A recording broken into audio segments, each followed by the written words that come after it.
Hola familia, hola amigos, hola hermanos queridos, estoy súper emocionado. Continuamos con este estudio de Isaías capítulo 2. Hoy vamos para el versículo número 4.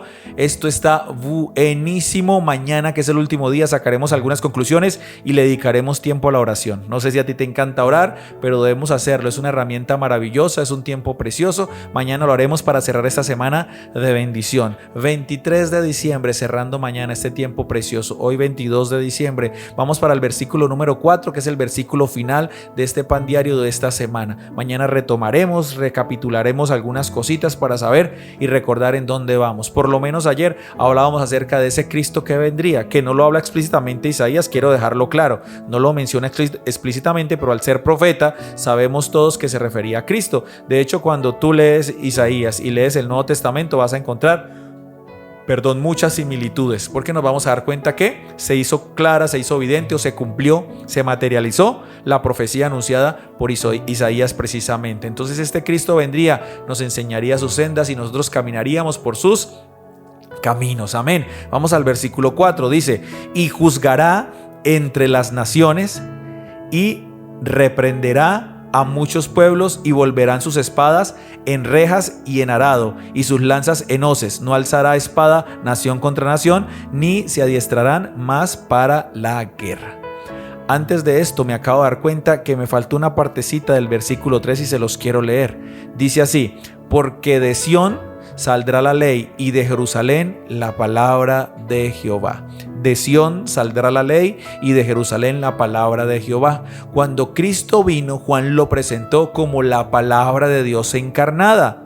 Dice: en el principio era el verbo, y el verbo era con Dios, y el verbo era Dios. Verbo, logos, palabra, la palabra de Dios se encarnó. Y acá dice: de Jerusalén, de Sión, saldrá la ley, y de Jerusalén la palabra de Jehová. De ahí, la palabra de Dios hecha hombre, hecha Cristo, se encarnaría para que hablara todo lo que el Padre mandó que hablara. Porque si hay algo que debemos tener claro, es que Cristo no hablaba por su propia cuenta. Él hablaba lo que el Padre le mandara que se hablase. Eso es lo que él hablaba. Ahora, ese Cristo se hizo carne, ese Cristo habló la palabra de Dios, el verbo de Dios mismo. De Jerusalén y de Judá, del monte de Sión, de allí saldría la palabra de Dios. Bendita palabra hecha hombre, bendita palabra hecha Cristo. ¿Cuántos dicen amén? Todo lo que Cristo vino a hacer, a enseñar y a entregarnos fue las enseñanzas profundas que venían desde el cielo a la tierra. No sé, yo siempre he pensado y me dejo llevar la imaginación y digo: ¿cómo sería si hubiese algo para viajar años luz? Yo que he estado estos días estudiando un poco de astrología o astronomía, o he estado viendo algunos videos que enseñan acerca de nuestra Vía Láctea, de las constelaciones, de la galaxia misma que existe donde estamos nosotros, del universo. Hoy en día se habla de que es más que un universo, y cuando veo y digo tal planeta o tal sol está a años luz, es decir, 100 años a la velocidad de la luz, es imposible para el ser humano llegar. Ahora, ¿dónde habitará el Señor? Digamos que Él habita en un lugar físico, por así decirlo, allá bien arriba, de lo más arriba, de lo más arriba, y pudiese inventar el hombre algo que viajara a la velocidad de la luz e ir al cielo y volver para contarnos que es real y que existe Dios y que nos envía este mensaje. No existe tal cosa, no existe tal medio de transporte, pero sí vino un Cristo maravilloso a hablarnos las verdades, los misterios y las razones por las que el Dios Padre nos ama y envió a su Hijo precisamente. Ese Cristo vino, se hizo carne, ese Cristo vino a hablarnos y a enseñarnos la ley de Dios, la palabra de Jehová. De allí salió, de Jerusalén y de Sión. Y lo que leíamos en el versículo 4: juzgará entre las naciones y reprenderá a muchos pueblos. El único que puede hacerlo es Él.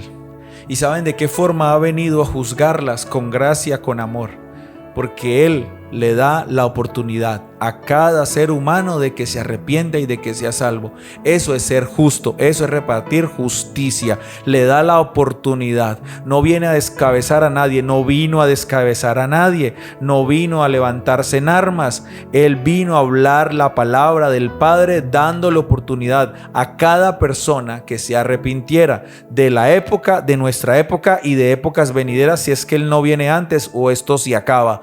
Él nos ha dado a todos el chance, en su justicia y en su juicio verdadero y potente y amoroso, de que todos tengamos la oportunidad de arrepentirnos. Él no vino a condenar ni a abusar de su poder. Lastimosamente, los juzgados y en nuestras naciones y pueblos tenemos obviamente hombres muy buenos, pero también tenemos hombres corruptos que dejan al pecador, o bueno, dejan al culpable, al asesino, al violador, lo dejan libre, y quizás al que es inocente lo culpan.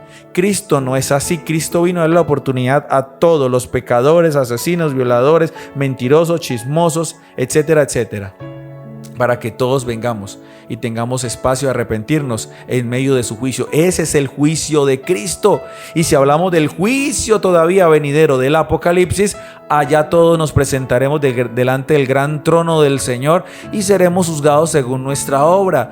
Nosotros, los que aceptamos el señorío de Cristo, seremos juzgados ya salvos, pero de pronto para mirar qué galardón o qué posición o qué privilegios tendremos en la eternidad. Pero los que nunca reconocieron a Cristo serán juzgados para condenación eterna, que será la muerte segunda. Ese es el Cristo que vino a la tierra. Ese es el Cristo que tú y yo todos los días tenemos oportunidad de arrepentirnos. No es que nos haya dado a nosotros licencia para pecar, porque muchos creen que debemos tomar versículos como estos y los tiempos de la gracia que estamos viviendo, porque estamos viviendo en tiempos de gracia y no de ley. Entonces abusamos y decimos: tengo licencia para pecar porque Cristo me dio licencia para pecar. No se trata de eso. No se trata de que como ya sé que Él me perdona, entonces peco, rezo y empato. No se trata de abusar de la gracia, porque quizás en una de esas nos quedamos y ahí sí tenemos que ponerle la cara al Señor, y Él va a revisar la intención del corazón. Y si por fuera yo lo confesé como Cristo mi Señor, pero por dentro deliberadamente peco y luego hoy me arrepiento y digo: por mi culpa, por mi gran culpa, el Señor conoce la intención del corazón y dice: a mí no me engañas, apártate de mí, hacedor de maldad. Esa es la enseñanza para un día como estos, para que entendamos que ese es el juicio del Señor, equitativo, equilibrado, no autoritario, no oligarca, no una persona que vino a aprovecharse de su poder, como conocemos hoy en día naciones y presidentes en pleno siglo XXI que lo hacen. Y luego dice: y volverán sus espadas en rejas de arado y sus lanzas en hoces. No alzará espada nación contra nación, ni se adiestrarán más para la guerra. Recuerden que los israelitas, en este contexto en el que se escribe esto, venían de tiempos mortíferos, de tiempos de guerra, donde todo se peleaba, donde todo se ganaba era espada. Todo se ganaba era ejército, a sangre, a precio de sangre, y de muerte era que se ganaban las batallas, los territorios. Hoy tú y yo vivimos en un tiempo distinto, y aquí quiero concluir con algo muy de la época, no sé si muy contemporáneo o a la vanguardia se dice, pero muy actual. Ustedes saben que la Biblia es lo más actual que existe. Aunque esto se escribió miles de años atrás, sigue siendo actual, sigue estando vigente la palabra, porque es la misma ayer y hoy por los siglos. Amén. Esta palabra preciosa de Dios es tan real para la época, porque hoy por hoy quizás no salimos a las universidades, a los colegios, en nuestras familias a darnos espada con muchos. No digo: venga, preparemos a nuestros hijos, pongámosle este yelmo, o sea, este casco, pongámosle esta armadura, este escudo, y enseñémosle a pelear a espada y con flechas, y vamos a pelear de esa manera. No. Hoy en día, como dijo el Señor, o decía la palabra del Señor, ya no se levantarán esas espadas. Es más, las espadas y las herramientas de pelea se convertirán en herramientas de trabajo. Y para la época de Cristo, podemos decir que ya no se veía tanto esa lucha medieval a sangre, sino que era más dialéctica, era más de conocimiento, era más ideológica. Hoy vivimos esa época, mucho más peligrosa, diría yo, que épocas de sangre con espada y eso. Porque la lucha de hoy en día no es con espada, es ideológica, es de palabra, es dialéctica, es de conocimiento, es de envolver a las personas, es de decirles y enseñarles una cantidad de aberraciones que tú y yo sabemos. Hoy en día ya no solo en la universidad, sino en el colegio, ya no solo en el colegio, sino en la primaria, ya no solo en la primaria, sino en párvulos o en jardín, ya no solo en jardín, sino en prejardín, ya no solo en prejardín, sino desde que nacen. Ya no pueden colocar en muchos lugares si nació hombre o nació mujer, porque hay que respetarle la identidad, porque no sabremos más adelante qué identidad quiera tener, y no podemos atropellar a este niño o a esta niña que está naciendo. Esta es la guerra ideológica que estamos viviendo. Hoy en día una guerra de vanidad, de consumismo. Por estos días le enseñaba a la iglesia acerca del consumismo, acerca del corre-corre para estas fechas. Nos metimos tanto en el consumismo y en el materialismo que tenemos que correr para celebrar el materialismo con ropa, con zapatos nuevos, con juguetes palocios, con un pavo en la mitad. Y si todo esto es a cuestas de endeudarme, lo hago. Entonces no estamos celebrando a Jesús, estamos celebrando el materialismo y el consumismo como cristianos, y Cristo es la persona y el ser menos materialista que pudo haber existido. Por eso, mis amados y preciosos, hoy dejemos de dejarnos llenar la cabeza de mentiras, de ideologías, de posiciones, de pensamientos, de vanidades, porque van minando, van llegando a nuestra cabecita y a nuestro corazón y van acabando y destruyendo lo que Dios ha sembrado en nosotros, y le entramos el juego a la vida, al enemigo y al sistema, y se nos olvida que nuestra lucha no es contra carne ni sangre, nuestra lucha es espiritual, contra principados, potestades y huestes de maldad de las regiones celestes, un mundo espiritual que se mueve a nuestro alrededor. Hoy ven a Cristo, dale lugar a Él.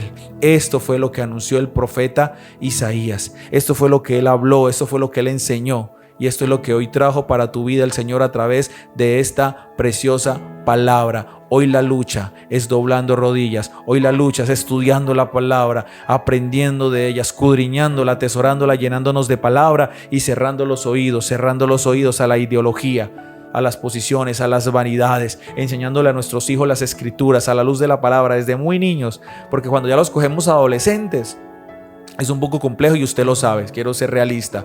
Cuando los cogemos ya grandecitos es complejo muchas cosas. ¿Por qué? Porque de niños no les dimos la oportunidad. Desde muy niños tomémoslos y démosle palabra y palabra para cuando vayan a sus colegios, a sus escuelas y hasta sus universidades, ellos tengan clara su fe, tengan clara dónde está puesta su confianza, y que la palabra de Dios es el alimento para sus vidas y no lo que el mundo ofrece. Repito, hoy la lucha no es a espada, hoy la lucha no es a pistolas en nuestros hijos. Hoy la lucha es ideológica, es de pensamiento, y la palabra de Dios, escúchame bien, derrumba, derriba y hace trizas cualquier estructura ideológica y pensamiento que le quieran sembrar a nuestros hijos. ¿Alguien puede decir amén a eso? Mis amados preciosos, de esta manera llegamos al cierre de la escritura, de lo que enseñamos esta semana, de lo que aprendimos también esta semana. Por favor, mañana muy atentos, porque tendremos la oración de cierre, la oración final de este maravilloso pan diario de esta semana.